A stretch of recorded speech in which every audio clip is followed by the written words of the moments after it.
Hey guys, what's up? Welcome to a brand new segment that we're trying to do. First of all, my name is Rob from Ungeek, and we're with Nico? who is the official reviewer of Death Stranding Yes. for Ungeek. The game is out. Supposedly, when this video gets out, the game is going to be out for a week from now, but the embargoes have probably lifted. Our actual review, which he wrote, Yes. I'm note that he wrote it. I'm washing my hands Oh. from What? the responsibility What? of that I article. put a lot of effort into that review. You'll understand when we get there. But yeah, so this is to celebrate. So we were talking, just to give you a little bit of context. We have to because it's a new format that we're trying out.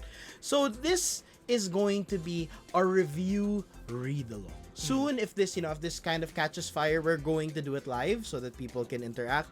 But of course, we'll be preparing this video. And people will be in the comments to basically talk to you guys your thoughts. But for now, it's going to be a discussion because Death Stranding, as you'll see in our review, is a highly divisive game. Yes. Divisive, I don't know. So if you want to experience or read the review for yourself first before this, feel free to do so. We'll link it down below. But if you want, you can also just watch this video and listen to us. Yeah, as we basically, read along. this is going to be a read along. Yeah. Take note that because so at current, Nicolas finished the game. Yes. And he has written the review. I have played the game up to the start of chapter 3 at the time of this recording. And basically I have thoughts. I have a lot of thoughts We decided to do this because he disagreed with his a lot of things what in his I review. wrote. Okay. I don't know why. I know. It I know boggles why. my mind. So I that's know why why. we're going So to do now this. we're going in. So I hope you enjoy. This is going to be a review read along, make it a little bit more dynamic, giving Yeah. a little bit more life to basic reviews that we do. So let's go. All right. So this what you're seeing on screen It's the review. is the review for Death Stranding. Okay, so quick disclaimer. I'm a Kojima fan. I love the Metal Gear series. So this review might be slightly biased. Slightly. Slightly biased Excuse me, towards slightly. Kojima. It's super biased. It's not. I'm still objective. It's super biased. Let's mean- go. Okay. So let's go. First of all, let's read it. Death Stranding review, an experience unlike any other. This is a bit crap because of the position, but sure. A walking simulator, this is not. This is not. Because it's not just a walking simulator. Alright. Ah, So, do the okay. honors. Alright, so we're gonna go through it. As Hideo Kojima's first non-Metal Gear game in decades, Death Stranding is easily one of the most anticipated games in recent years. That's a fact. Make no mistake, though, while Kojima fans are definitely excited to play it, a lot of people just want to find out what the game is about. Because seriously, who knows what this game is about? I know. Ever since, at I least know. based on the reviews, no one knew. No one knew. Okay, so ever since the game's release, bizarre release back in 2016, things just got weirder and weirder, and more trailers were released. I mean, strapping a pod baby, that's true. That detects supernatural beings is pretty out there, very out there. I think we need to edit that to make It's it into just very. pretty out there. It's explained in the story, Okay. in the game. Doesn't help that Kojima says that Death Stranding is a completely new type of action game.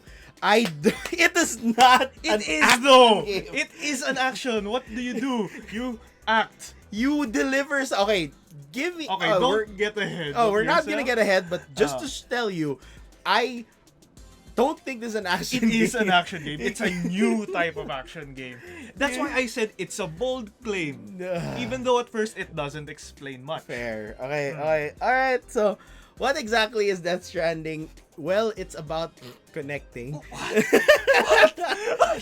The very okay. I It's may the have essence just. of the game. How many chapters are in the game? 14. 14. I'm I'm at chapter 3, the start. I understand that there are a lot of nuances that I have no right to comment about because I haven't As finished the you game. should. Not But for the comment. record, I am 20 hours in this game. And don't you agree that it's a game that offers an experience unlike any other? Yeah. Oh, I guess. You agree. Oh, I guess it's unlike any other because it's bad. it's not. It's kidding. You see this cat. You know who you're talking This to. is literally what. Okay, the reason. Oh, just to give you context, the reason why we decided to do this video was because when I was reviewing this article, we were going on a back and forth, and we just said, you know what? Let's Probably just an capture hour it. of us fighting. Yeah, so this is best kept on stream, so we stopped. We're doing it now. In this game, you play as Sam Porter Bridges, aka Norman Reedus, a porter who delivers important cargo between cities in post-apocalyptic America ravaged by the Death Stranding. Because of the Stranding, people have isolated themselves in cities, building walls, resulting in a fractured country. That's where Sam comes in. Sam is tasked to make America whole by connecting them to a chiral network. So basically, for those of you who don't know, they're like there are particles in the air, and this is sort of connected to the BTs, to the monster thingies, and that's sort of like they're using that to make an advanced form of internet, as he says. I think of it as a more advanced form of internet, and reform the country into the United Cities of America. Bit on the nose, but sure. The UCA. Connecting the isolated cities and outposts of a ravaged America is Sam's main goal, though not every city outpost wants to reconnect. But by delivering important cargo to and from them, Sam can convince them to join the network. Okay, so far so good. At the core, the game's main goal for every mission is for Sam to deliver important cargo from point A to point B. Yes, the game's mission is all fetch quest. It's true, but it's a big but. Okay, sure. It's a big baby's butt. Yeah. So they're fetch quests, sure, but it's so interesting how the game makes fetch quests interesting. So let's read on. Is it though? It is. Oh, read on, please. Not just a walking simulator. Now, fetch quests are the bane of almost every gamer in a typical AAA title. This is true. For the most part, these quests exist as nothing more than padding, or maybe as a reason for players to explore the open world. Not in Death Stranding, though. That's the game. Going from point A to point B is a challenge in and of itself. What? This What? is my issue. What? It's FedEx the game. What's so wrong about having a game It's that grab. forces you to become a FedEx man? It's not. Can you give me a game Interesting. that makes you You can see into the picture. a FedEx man? That's literally what you do. You are carrying cargo. You're balancing it on your back to see, to deliver it from one point to another. That doesn't mean that you just strap on cargo, go to your destination. Oh that's right, it. There are you a have lot of to. systems, You have a to lot look of at the mechanics. terrain. You have to step on. Please read some Okay, more. if you see in the 49-minute Tokyo Game Show demo, you probably have a bit of an idea how the game plays. Basically, each order for mission requires you to deliver varying amounts of cargo. Some orders consist of just a couple of small light packages. Others have large and heavy containers that you must bring to a destination. Okay, fine. That's true. What makes these deliveries challenging is that you can only bring a certain amount of them. Limited by weight. So just to give you context, Nicolo. So there's weight limit as with every RPG, but at the same time you also have the higher you stack it on your back, you sort of get imbalanced. The harder it is to keep balance your yourself. balance. So you balance yourself with by shifting your weight with L2 and R2. And so Nicolo in his gameplays has from a cargo limit of 120, let's just I say. usually keep it around 60 because 40 anything to around 60, that, right. over that, if it's yellow, you're going to have Difficulty. yeah. So and then he saw my playthrough. out of 120 20, kilos. it's 119. I get so much done. And then he has the gall to tell me, this is not a good game. It's not. They gave me the quest. They gave me the quest to It's a send there. limit. It's a limit. I know, and I made the most of it. I No, optimized. That's not optimal. That's You're amazing. not Okay. using optimal. The No, word it's wrong. true. It's true. No, that's the correct definition of that word. Some orders consist of just okay. So we read through that. What makes the deliveries challenging is that you can only bring a set amount of. Wait, that includes your other non-delivery items such as traversal equipment, like your ladders, your ropes, weapons like your piss and poop bombs. That's true. Seriously, guys, I'm not even joking. Piss and poop is the way you fight monsters here, and blood being the strongest. Kojima. All right, so Death Stranding is realistic in that way. Unlike standard AAA titles where you can bring an obscene amount of items, that's what I do. What? I mean, other games you can I know, that's what I do. I bring obscene obscene stick amount of. up like a dozen swords up your butt. That's true. It's not so it's realistic. realistic in this sense, for sure. Yeah. As you go out and about. Alright, the weight so this so looking at the screen, that's literally how you optimize cargo. So you can see you can either put it on your hand, you can put it on your back, Or your suit. or your suit, because you have like slots on your suit, etc. You can see him there. He has like cargo here on his shoulder, etc. The weight limit isn't the only thing that you need to think about when readying loadouts for orders. You also have to think about how to actually carry them. I thought about that. I think cargo management is rather complex in that there are tons of options on how to arrange different types of cargo. I don't think so. What? Here's the thing. I only ever do optimized loadout. I do that most of the time. Yeah. too, but there are some missions that require you to. So just to give you context, while you can carry you can carry a Tower of Babel on your back, and then you go to your cargo, you press a button to optimize it, and then basically it's going to correctly configure. Okay, so this is best on your So shoulder. the heavy stuff Right. is at the bottom, the lighter Right. stuff Mhm. at the top. Alright, so I mean, majority of the times what I did, it wasn't exactly a thing so much to arrange it yourself. I don't think, at least. I don't know, that's my comment about it. Chapter 3. You're only Chapter 3. Fine. Okay, so basically, for instance, you can strap your stuff to your body, others in your backpack. Hell, your backpack's contents can even be optimally arranged so that your center of gravity, like what we said, the tower thing. Because seriously, there are some elements like wind.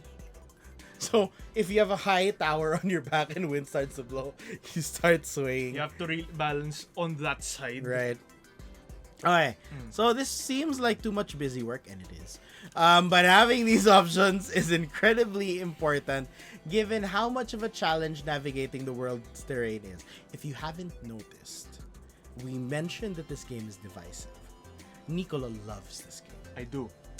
I am very on the fence with this game. And you'll find out why as we go on, but if it wasn't evident enough, this game for me is an okay game. What's To Nicolo, just okay about it? it's godsend and it's the best thing ever. But it Hail, is. Hail Kojima-san. Kojima-san! So good! Is there any other game like this in the AAA? There's probably a reason why there isn't another. Alright, we'll be fair. Okay, so it's too much busy work, but having these options is incredibly important given how much of a challenge navigating the world's terrain is. You'll see that literally, yes, you have to worry about craggy rocks, you have to worry about deep ravines and whatever. You have to worry about how much rope you have left, if your rope can even manage to bring you all the way down. Yeah, so unlike most AAA open world games where navigating the environment is something you really think about, you don't really think about. Not something you really think about. Death Stranding is different in that the world throws a lot of challenges at you. The game's open world has a variety of environmental obstacles such as cliffs, mountains, rocky terrain, rivers, and more. All of these pose a challenge, especially considering how much cargo you'll be carrying. these things, the thing with the obstacles is that all of them can be overcome one way or another. That's true. Other games will only have one set path where you can climb, but in Death Stranding, you can scale almost anything provided you have the tools to do so. This is sort of like a more advanced level of Breath of the Wild. In Breath of the Wild, you can go wherever you want, and just by increasing your stamina limit, just by doing Rivali's Gale, by boosting you up. Here, you have ladders, you have ropes, you have bridges, you have everything. You even have highways at some point. Alright, so provided you have the game, in the game's cargo management, you can bring ladders and climbing anchors to climb and descend mountains easily. The thing is, though, mountain climbing in the game can be difficult, and you can damage your cargo if you slip up. Because of this, you can choose to look for alternate routes. That is the map. For the record, that map can actually be tilted. Yeah. So that you can see what the highs and lows Hold of the maps are. Hold the touchpad of the DualShock And then controller. angle it. You'll see the topography. Right. So basically, you'll see, so there's a mountain here. There's like a river here. So that sort of helps you plan that, so given this route, I can bring rope, and I can bring a rope ladder, things like that. So basically, you can set objectives, waypoints to your objective, but setting one won't magically give you an optimal route. Like most open world titles, you saw this with Witcher. So it's most titles, right. When you set a waypoint, it'll give you a path to follow. Right. Then you don't have to think, just follow the path. With this one, set a waypoint, and you'll see like a straight line, but most of the time you won't be able to follow it. Yeah. Unless you truly tediously mapped out your waypoints. It's not tedious though. It's fun. I have not seen a game or have played a game with this much amount of interactivity with just the map. You actually have to think about it. I think it's too much. Why is it too much? I think it's too much because at some point it does get really tedious. It's not though. I will say, I'll be fair. I will say that throughout my 20 hours of fetch questing, take note, I'm only in chapter 3. 20 hours of fetch questing. And for you people, yes, sure, it's how long did it take you to get to chapter 3? It took me, I guess, around 6 to 8 hours because I play games at a standard pace. This guy is a completionist. But again, this game won't be a good game, I think, if you have an itch to complete literally everything. This is gonna be tedious. Because basically, from one point to another, you'll see random cargo pop up, and then it's like, and there's supposedly there are lost cargos from other porters, and it'll say, you can deliver this there, you can deliver this there, and I'm like, yeah, I can't ignore that. You have to prioritize the story orders. Yeah, but some little girl lost her figures, and I need to get her. That's why he complained to me that, what the hell, this game is so slow. What chapter, how much have you been playing? Around 14 hours? I think that's game design. I think that if they didn't want me to complete those orders, they wouldn't put it there. So that's my argument for it. However, I will say, throughout all of that, it wasn't not boring, but it's more of, it got me so interested in the tedium of delivery. I didn't think it was tedious. Whatever, in the mechanic of delivery, that I was just like, okay, I didn't realize time flew by. Didn't realize 12 hours have gone by that I was playing, and I was like, oh, wow, I've been doing FedEx Simulator for this long. But yeah, so that's one thing to note. Still gets a bit tedious. Okay, so with the map, you can see all kinds of terrain going to your objective. What this means is that you can decide to take a shorter path along mountainous terrain to get to your destination by bringing lots of ladders, or instead take a slightly longer but flatter route to your delivery point. Taking the easiest path that you can see in your map is not always the best idea. Aside from environmental obstacles, you can also face mules and BTs. More on that later. There's a picture of mules. Alright. Mules are humans, and they're formerly... Most of them are former porters who become crazily obsessed. Okay, I'll take the rope from here. I'll take the reading duties from here. Sure. At least until the end of the gameplay. Sure. So they're humans who become crazily obsessed with cargo. So much so that they'll try and take cargo off wandering porters by force. If you come across an enemy mule camp and they detect you carrying deliveries, prepare for a fight. That doesn't mean they're out to kill you though. They just want what you're carrying. Okay. Okay, let me finish the paragraph before you comment. Sure. If you do find yourself near a mule camp, you can either try and sneak your way past them a la Metal Gear, like Phantom Pain, fight them using the various tools and weapons at your disposal if you chose to bring some for your delivery, or just try and run away. Now, No. these mules, I'll defend the mules because they're not out to kill you. I will not be silent. The mules are dumb. The mules are the dumbest concept ever. Okay. I won't argue that conceptually that's kind of. Okay, so these are what mules are. Let me rephrase what I just said. So, you heard, they're crazy obsessed with cargo. The game says this. They are literally humans who got, by some way or somehow, became so crazily obsessed with cargo that is all that they think about. That when they see other people with cargo, they're going to try and steal it from you. I think it adds a twist to gameplay. I because think you it's a cannot dumb bring- concept. You can choose not to bring, leave some cargo here, try and take down the camp silently, and proceed.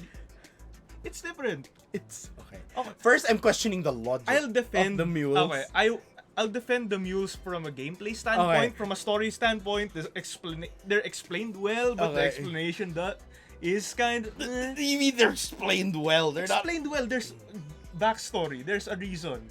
Like, did you even read the interviews? I did, and it's just that sure. it's They, explained they there. were former porters and Yeah, I whatever. understand that it's hard to like suspend your disbelief for the concept, but You're talking about. Okay, so here's my problem with this concept. They're saying that mules are crazy. However, in their camps, they have various amazingly intricate networks of sensors to detect who is passing by with cargo. crazy does not mean stupid. But they are. It's not. It does not mean And stupid. then, when you say... You're confusing the terms. And when you say that you can choose to handle the mules anyway, here's the thing. I, at first, because Sam is an arm. Spoiler, yeah, he's an arm. He's a delivery man. So, I, for one, feared BTs. I'll get into that later. And then I feared mules. Mules, because they were saying, okay, so I need to sneak up. And there's a way to be very Dark Soulsy about it, where you can leave, like, signs for other players to see. Okay, and I'm sure that'll get mentioned later, but here's the thing. A lot of the signs said, go up, in this one particular point. And I was like, oh, so I have to dodge the mules. I tried 2 times to completely dodge them. I went to the highest mountain available. You know what I found in the peak of that mountain? A sensor. A sensor detecting cargo. There was no way for me to go past them. Take without another way. being... Yeah, they were all sensors. Drop your cargo. So I was trying to be stealthy with it. And then basically, they were alerted to my presence. They have this pinging thing where they can sort of detect get your where you are. last known position. Until the third time that I just reloaded the game. And I tried to stealth it, and I didn't. I decided to fight. And apparently fighting them is the best solution. The best solution is to just fight them. Because they, at normal difficulty, there are 4 levels of difficulty, normal being the second to the highest. At normal difficulty, these mules have weapons. They have, they have various weapons. They can't really kill you. They can't really kill you. That's the concept. You can get knocked out of consciousness. Okay. But even them trying to knock me out was really poor. Yeah, but because combat is not the main focus of this game. Hence the questionable mechanic of the mules. I get it. I'm just saying It's that it another was flavor very of weird. gameplay. It's another flavor. So that is my problem with the No. mules. Alright, so basically, yeah, so the best for me, my learning, just fight them. Or run. Knock them all out. All three.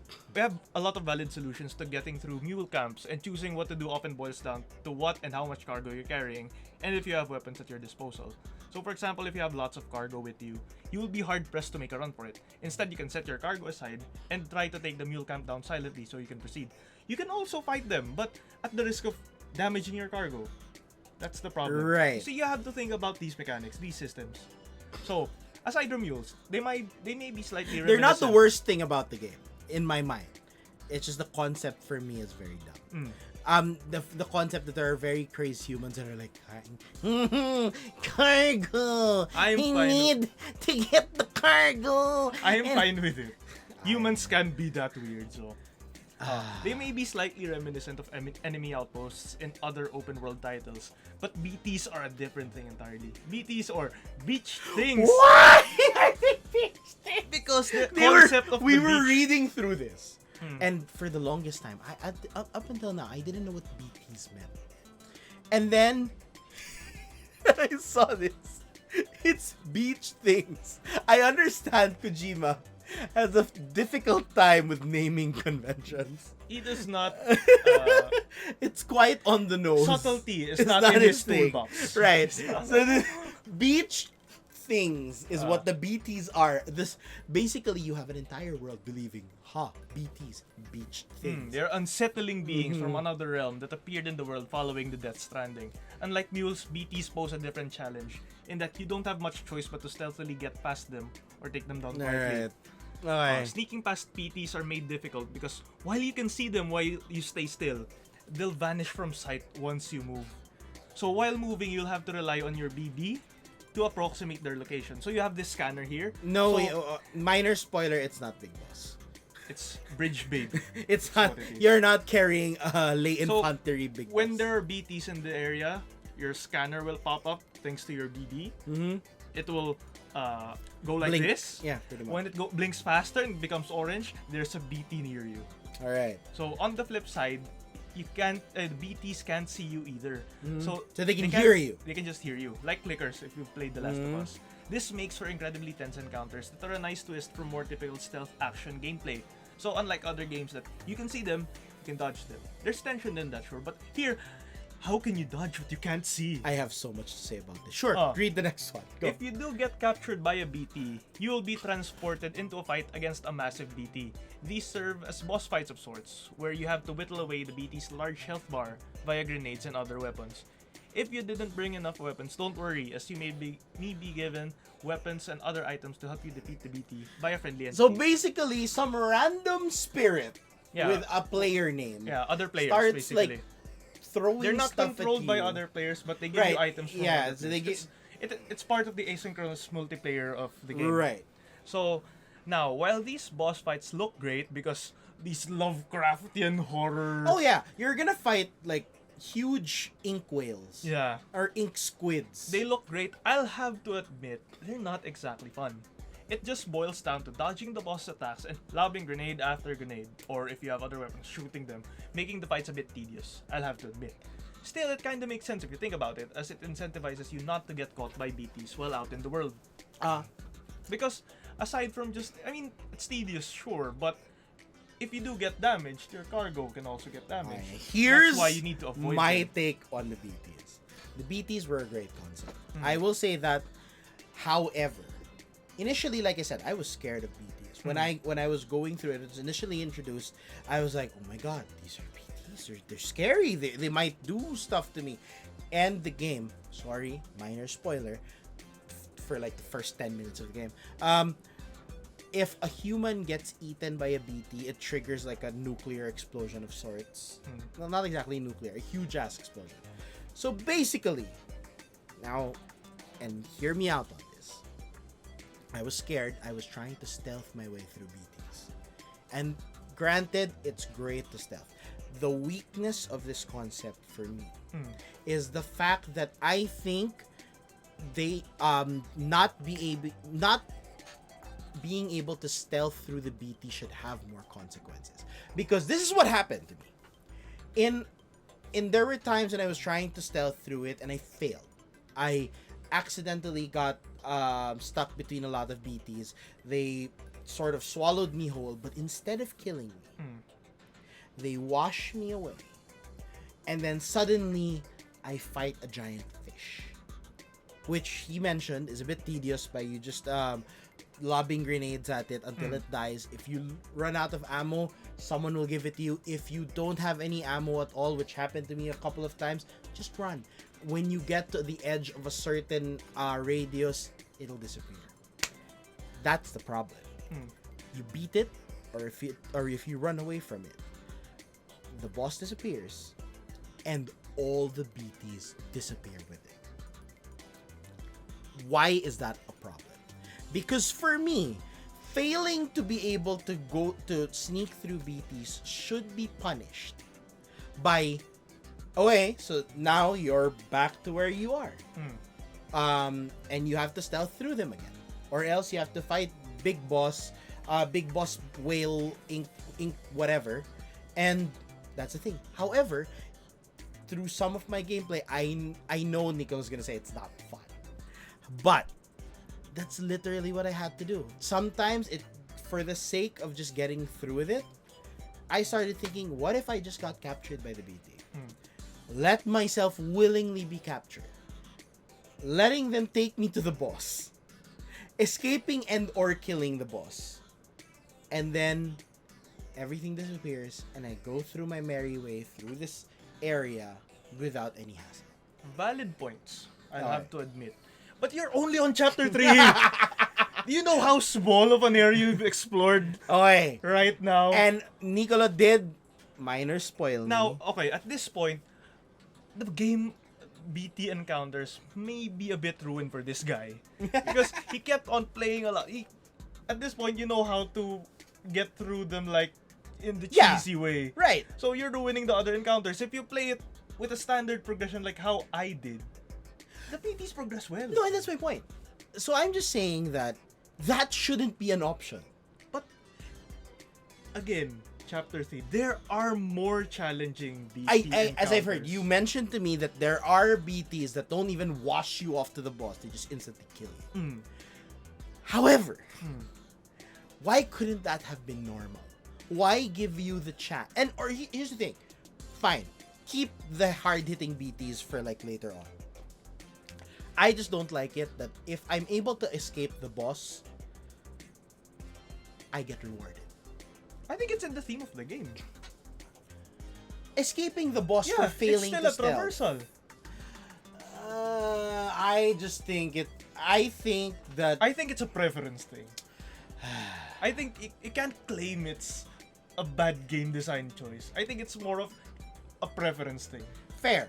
I'm just saying that on my preference, if we're going to keep it that way, on my preference, I just think that if I failed on that stealth thing, I would probably rather go through it again, or at least be killed for it, rather than have the option to cheese it. Here, for me, kasi I did not fail the stealth parts. I get it. But here's the thing.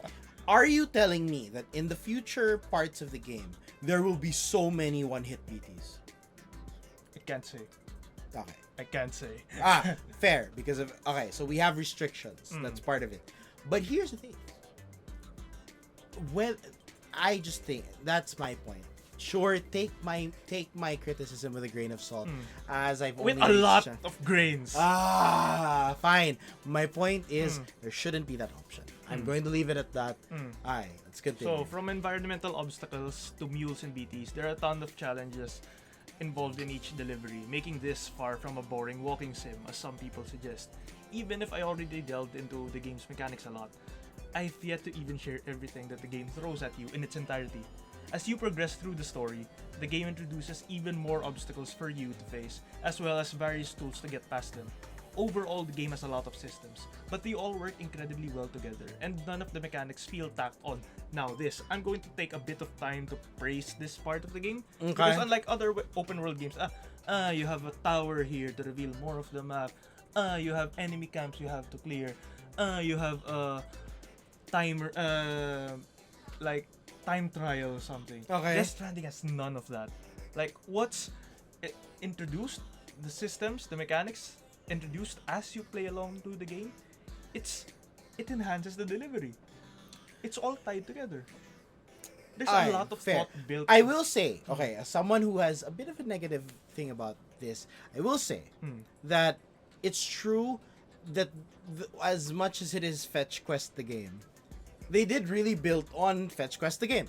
So you'll get ladders, you can build structures to make your life easier. There's even sorry, I guess I'm getting ahead of ourselves, but you can make super highways for you, your own way of traversal to make things efficient for you.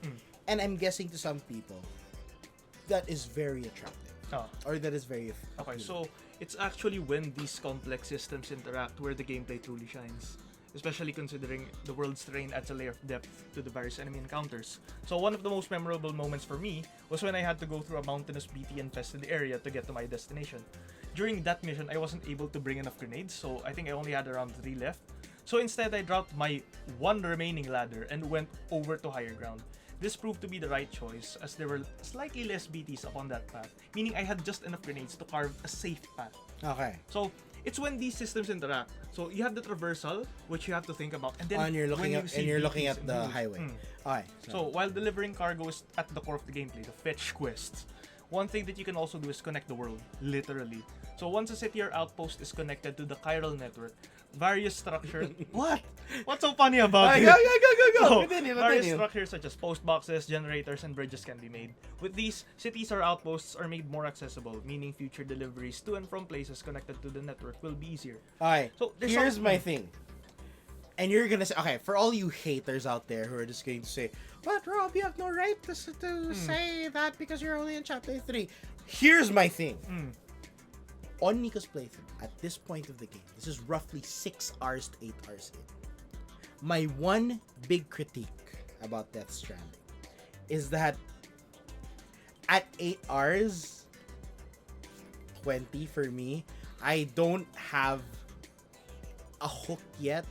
Now, in relation to this, the reason why I laughed was because of the chiral network. Let me tell you about the chiral network.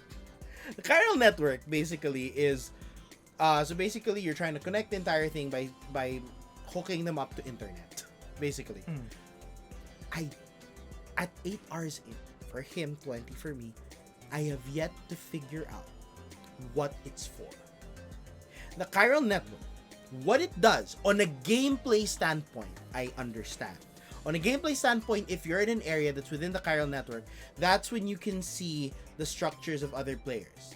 Basically, some dude from another region would have built a ladder here. You might see it in your game, or you might not. You don't know. But here's my thing. Game-wise, for the people in these cities who are asking to be part of the UCA, I have not seen the reason for doing that. And wait, if you tell me that it's only in chapter 3, my point is that at 8 hours that should have been explained. Great job for not paying attention to the game. No, You're not paying attention to the game. Okay, so what was it? What was it? Like, it's the whole thing. Like, the society at this point, they make use of chiral printers. No. Basically, 3D printers. You can't send 3D printer data at that magnitude without the chiral that network. I understand. But here's the thing. Aside from that, and I'll balance that out. I did see that. But the thing is, they did have porters for the longest time. They seem, the way they react when they're part of the chiral network is as if it was the second coming. Because it's the apocalypse happened, the Death Stranding happened. Think of it like losing all the data. And then once you connect to the city, so this is the history. So this is how we can do stuff like this and that. They have porters because not everything can be 3D printed. Metals can be 3D printed. Resources. Food. You haven't been paying attention to the game. I was, and whatever it's a preference thing. Yeah, it is. I'm just saying. This is why I reviewed the game, not you. Because it's well explained. No, yes, I know about the 3D printers. It's just that, really, just a 3D printer, just that. Not just that. The history. The culture. You can't tell me that all of these people are just super happy to get their culture. Yeah. Connect with other people. Fine. Sure. Again, plus, At this chapter 3. Fine. If I'll go back because he clearly hasn't been paying attention to the lore. No! My point, I have been. My point is, it doesn't feel that deep yet. Preference thing. Okay, fair. Even if you don't need to build them to progress the story, there's a certain sense of satisfaction in connecting different areas via a network of bridges and roads. The feeling of accomplishment in building structures in-game is sort of similar to how fun it is to build a rail network in Minecraft. There's that element to it. Okay, that's fair. So, you're not the only one to benefit by building structures all over the map. Other players too will have an easier time because of the game's asynchronous multiplayer system. I will resound on the whole Minecraft thing because it's true. Even if it's not yours, seeing all of these bridges built, seeing all of these towers built once you do hook up, it's kind of cool. It's kind of nice. You see, so much like how players can leave notes for others in Dark Souls, players in Death Stranding can see sites, structures, and items left by others.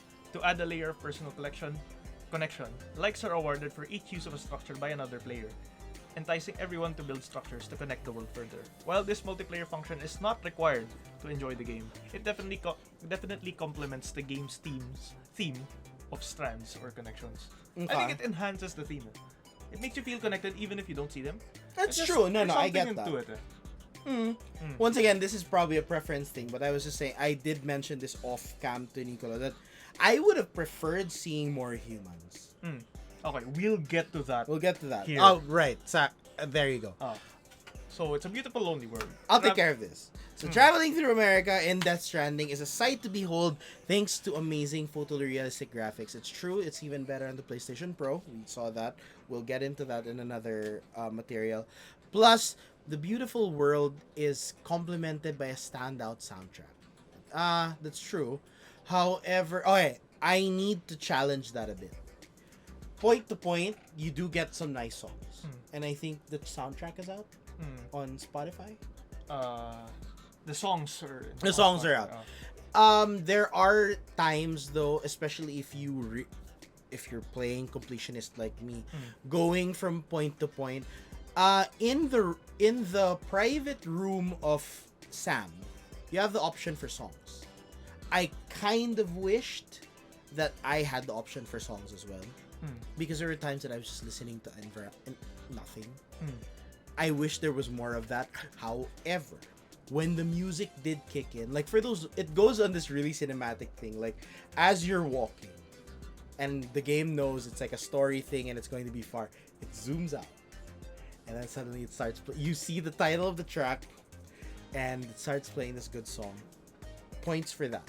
Points for that, definitely. I just wish there was a way to activate a music player of sorts.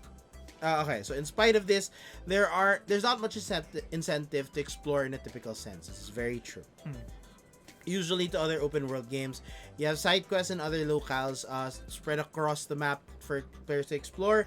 In Death Stranding, you explore the world to connect outposts, but there isn't much to see aside from those. So I guess to explain this more, basically if this is your map, and you have a point here, and then there's like a little... So this is city, there's a little beach here. Sometimes there's not much incentive to explore this little beach. Just because you probably get a random cargo there or two, but more often than not, there's nothing One there. of the few collectibles. Yeah, more often than not, there's nothing there. So usually open world games have side quests, so I said that. And that's not to say it's a bad open world. That's true. It's not so bad. I mean, in fact, it's a... I like the look that you gave me. When I said it's not so bad. Incredible, engaging game world, thanks in part to how deep and well thought out traversal is. Sure, they really did do a good work with traversals. Sure, it might not scratch that exploring itch that most other open worlds do, aka Witcher. It does feel like one of the most open worlds I've ever played, and that I've never felt limited in what it could do. If you're looking for a world that's alive, Death Stranding isn't for you. Agree to the nth degree. What? Though the lack of people out and about does make sense in the context of the story. It makes I get sense it. why it's not Just alive. for me is that, and he knows this, and I said this, and I already said this. This comes to personal preference, but to me, when I'm playing an open world, I kind of want it to be populated. I'm not that big a fan of sprawling environments and there's barely anything in it. Once again, that could, and I'll admit that could be true for me, but could be not true for you. So I value more the open world that makes playing it feel free. Doesn't limit you in any way. True. Because some open worlds do feel free when you're exploring, and then when the mission starts, bah, yeah. Final Fantasy 15. Diba? What a trash game. So, wow. So yeah. Yes, I hate Final Fantasy 15. I Fight mean, me. if you do like a living, breathing world, Mhm. I'll have to admit Death Stranding's Is world not might for you. because it is by design not alive. It is a post-apocalypse. Okay. So, An ambitious story. Yeah, I'll take the reins from here. I guess we can. I won't say breeze through, but slightly take this faster because I don't want to spoil anything. I don't want to No, and talk we can't. about the story. That's true. At this point, we'll be very honest. We do have some embargo rules, and just to keep the game fresh for people, we try not to spoil as much things. We're literally bound by those rules. So, Gameplay wise, we've explained a lot, but Right. story wise, I'll take this. There you go. In typical Kojima fashion, the game's story is complex and ambitious, even though it might not be as exciting as the plot of the Metal Gear titles. While it's a slow burn, very slow burn for you, just a slow burn for me. Amazingly slow burn. Uncovering the mysteries of the Death Stranding is enough to keep, for me to keep on playing. Is it though? For me, it is. It's just a rich world. Okay, so here's the thing. Like I said, that's one of the weaknesses. One of the weaknesses for people who are used to these open world, like for example, we were comparing it to Metal Gear 5, wherein it had a good hook, and a lot of the games have that. If you're at Horizon Zero Dawn, the hook was your tribe got. Spoilers: your tribe dies. Well, not dies, but something happens. For MGS, it's the whole regaining your what was lost to you, Phantom Pain. Here, there isn't much. Yes, you have that. I want to find out what the Death Stranding is, and I love story. That's one of the first things that I love in a game. However, for me, there wasn't enough intrigue. There wasn't enough fast developments, and like I said, these chapters, you may scoff at the fact that I'm just in chapter 3, but believe me, Chapter 3 is the longest. chapter 3 is the longest. Might be one of, if not the longest. Right. chapter of the game. And note, in his playtime, he finished chapter 2 in about 6 to 8 hours. That's the length of a short game. That's true. That's a length of a normal indie game, or a really actually. So some of the short games. So yeah, that's my problem. For those of you who are wondering, we'll get into the recap later. But Okay. yes, that's one of my So gripes. I mean that's what I was going for here, didn't it? So the world of Death Stranding stands as an incredible achievement in world building, though the moment-to-moment storytelling could use a bit of tweaking. Even I had a bit of a problem with the scene level story. So in Sam's journey, he meets various characters that aid him in his journey to connect the fractured cities of America. The game's cast are well-realized characters with extensive backstories that are tied together to the game's central plot and theme. Though I found it a bit hard to connect with them, funnily enough, for a game with the theme of strands. This might be because of the dialogue, which, much like the Metal Gear games, is a bit overlong and filled with a lot of technobabble. Technobabble like Dooms. Dooms. Or The beach. BTs. The beach. Have you gone to the point that they explain the concept of the ha and the ka in No, Egyptian? I haven't. Ah, Oh wait, no, I think that was an interview. Okay. No, that was an interview. Right? okay, yeah. So, I have it. I did. That's not to say the story lacks heart. In fact, it's a sentimental tale with a lot of memorable moments. In spite of its complexity, everything makes sense in the end, at least for me. It gets it's well I'd assume explained. so. Even without seeing it, I was surprised, honestly. I'd say Kojima at least ties his nuts at the very least. Even though it could be improved on a per scene level, I would have wanted more engaging cutscenes, like after important story missions. But the fact that nearly all of Death Stranding's story elements are tied together to its theme and message is worthy of praise. Here, this is my biggest praise of the story. It's one of the AAA titles with something to say. The fact that it's one of the few big games with such a whole message elevates the game. No, I'll give it that. Elevates it from the, I guess, slow burn pace. Majority of my issues is pacing. Pacing and story. I mean, the story pacing. There you go. That's where majority. And I mean, this is personal. I have problems Chapter with 3. No, I have certain problems with logic jumps. That's not a chapter 3 thing. Ah. Timefall. That's not a. It's fine That's for a me. thing. It's I know. fine with me. That's a me thing. That's alright. So All let's right. go. My Finally, score for the Alright. game. You can't say a score because you haven't finished it. You might not agree with me so far, but this is for me 9 out of 10. It's a solid 9. However, Nicola did mention to me that with how divisive this game is, even for people who finished it, you will either like this game or you will hate it. It might be a 9, even a 10 for some people, and it will likely be a 5 or a 6 for others. Exactly. So you can maybe we're not. I mean, we're in the past. Hello. This video is being broadcasted in the future. Maybe it gets 9 or 10s across the board. Maybe. But I'm pretty sure players might be more on the. Some might be on the fence for this game. Like I said, I have a bit of difficulty for that. Okay, so let's go pros. I mean, let's run through this because this You is take pros, basically- I'll take cons. Core gameplay loop is engaging, even with the focus on traversal instead of combat. Okay. Worthy of praise. Complex systems and mechanics are tied together nicely. BT encounters are intense, it's a beautiful open world complemented by great music, and it has an ambitious story with a strong main theme and message. Okay, for the cons, per scene storytelling, my god, could be more engaging. BT boss fights, tedious, and honestly, like I said, I wish they could tweak that mechanic. Fans of action-heavy games will find the game really slow and boring. And I think that and that's, I guess, the interesting part. You're seeing both sides of the fence here. Yeah. He's totally in love with the game. I'm still playing it. I mean, I do want to still see where it goes, but it doesn't have that strong of a hook for me. So, in a sea of open-world action games, Death Stranding stands out by daring to be different. Instead of focusing on action, the game's core loop is centered around traversal, and it works. Death Stranding's mission may be fetch quests at their core, but they are made engaging thanks to the various obstacles that the players can solve in a variety of ways.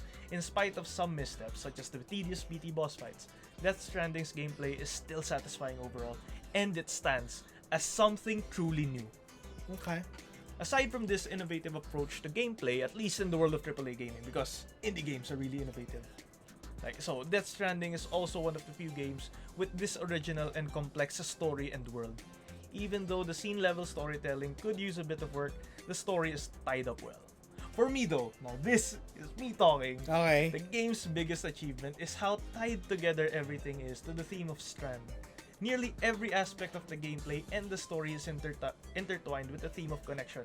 In this regard, Death Stranding is a full realization of director Hideo Kojima's vision. I think when you're typing this, Kojima! Just a bit.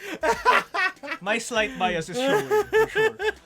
Alright, and then you get a little nice picture of them. Alright.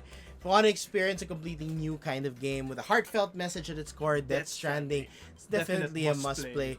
In spite of some minor flaws. No, it might be something and everyone will like. In fact, everyone will like. Yeah, it won't be something that everyone will like. In fact, this might just be a most love it or hate it AAA game to date. Some will surely love Death Stranding as much as you did. I did. Others will be bored to tears. There were times. I'm not gonna say I totally hate it, but yes, there were times. But no one can deny that we need more games to push boundaries like this, and I will have to agree with that. Death Stranding releases 1 week from now, from the airing of this video. Releases on November 8th on PlayStation 4. Yeah. So yeah, a 9. Alright. Stand by. I'll stand by that. So, this is where we're at. So basically, you saw this live reading, well, not live, that's what we hope to be, but sort of like a video reading of this. Now, give me a second, let's go back to Alright. So, Death Stranding is definitely a wow game. It is. It achieves a lot.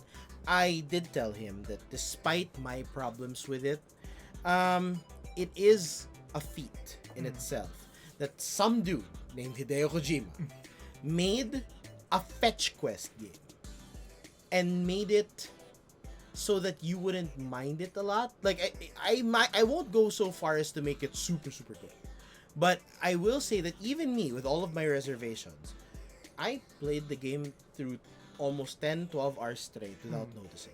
I had to check the time. I was like, whoa, I forgot to eat. Whoa, and yeah, it gets you hooked on that. Like I said, is it a perfect game? It's not. It's really not. Does it gets a 9? At least from him, it gets a 9 because it does push boundaries. And he's right that, for the record, Kojima did say he was trying to make a new genre of game with this. I don't know how that's gonna go on, but sure. Or you're welcome to try, Mr. Kojima. So now we're curious. This is shot in the past. When this video comes out, you guys will all have review after review showing there, and I want to know. And even when it comes out, I want to know, what do you think of Death Stranding? Because we want to. I mean, there is an artistic magic to this game. I'll give it that. However, I do see that there are misses. Misses that for him are forgivable. For me, it's true. Because here's the thing. For me, it's a bit. It's a tall task for you to ask someone to keep on playing after 8 hours of him feeling that where's the story, where's whatever. For the people who were hooked from the start, then you're great. So yeah, we're gonna end this. Let us know what you think about this new format. We really want to try this out. We want to. Nico's not at the time that this comes out, he won't be with us. He'll be doing another project. Yeah, he'll be doing another project. We'll be announcing that soon. But yeah, hopefully we want to do these things live, and we want to have people talking to us about it, because it'll be at least a new way for you to experience reviews. You have your video reviews that you have online. You have written reviews like this. But here we want to give you something where maybe you can get into the mind of the person who wrote the review. Find out what you're thinking. Find out what his teammates were thinking. Who obviously got the game better than... So yeah, we'll be trying this out with like the next few big game releases. So, and you're more than welcome to just give your thoughts on it. Let us know. And yeah, hope you enjoyed this very elaborate. Well, not even. We're barely touching the surface because we have some sensitivities we have to skate through. But yeah, this was as long as a review as we could. It's a long review. And if you want to see the article for yourself, link should be somewhere in the description or down below if this is YouTube, up if it's Facebook. Yeah. So until next time, boys and girls, thank you for the support for the channel. We really appreciate it. Thank you, and we hope, I still hope you enjoyed Death Stranding. He did, obviously. Very much so. So let us know what you think. Till next time, boys and girls. Keep on gaming. Bye-bye.